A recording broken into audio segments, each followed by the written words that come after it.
இந்த உலகத்துல மொத்தம் 7000க்கு மேற்பட்ட மொழிகள் இருக்கு. இவ்வளவு மொழிகள் இருந்தாலும் ஒருத்தருக்கு ஒருத்தர் காமனா கனெக்ட் பண்ணிக்கக்கூடிய ஒரு விஷயம் என்னது? ஸ்மைல், சிரிப்பு. அந்த சிரிப்பை பத்தி தான் இந்த வீடியோல பார்க்க போறோம். வாங்க பார்க்கலாம். ஒரு குழந்தை ஒரு நாளைக்கு 400 வாட்டி சிரிக்குதான். ஒரு ஆவரேஜான மென் ஒரு நாளைக்கு அதிகபட்சம் 8 வாட்டி தான் சிரிக்கிறானா. ஒரு ஆவரேஜான உமன் ஒரு நாளைக்கு 62 வாட்டி தான் சிரிக்கிறாங்களாம். சிரிப்பு எப்படி உருவாகுது?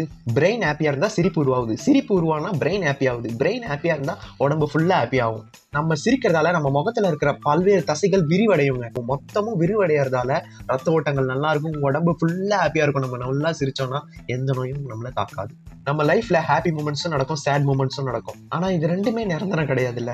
அடுத்தவங்களை கஷ்டப்படுத்தி சிரிப்பு வராம இருக்கிற சிரிப்பை சிரிப்போம், நல்லா இருப்போம். எல்லாரும் முடிஞ்ச வரைக்கும் சிரிச்சு நம்மளே ஹாப்பியா வச்சுக்க ட்ரை பண்ணலாம். பாய், அடுத்த வீடியோல பார்ப்போம். நான் அப்படியே போயிட்டே இருக்கேன். கரெக்டா ஒரு இடம் பார்த்து ஆன் அடிக்கிறேன். அப்ப அவங்க அங்கிருந்து ஒன்று பார்ப்பாங்க. டக்கு நீ உயிட்டு இருக்க ஃபேமஸான சூரிய ஸ்மெல்ல போட்டு தைக்கிறேன். ஓகே ரெடியா? ஆன் அடி.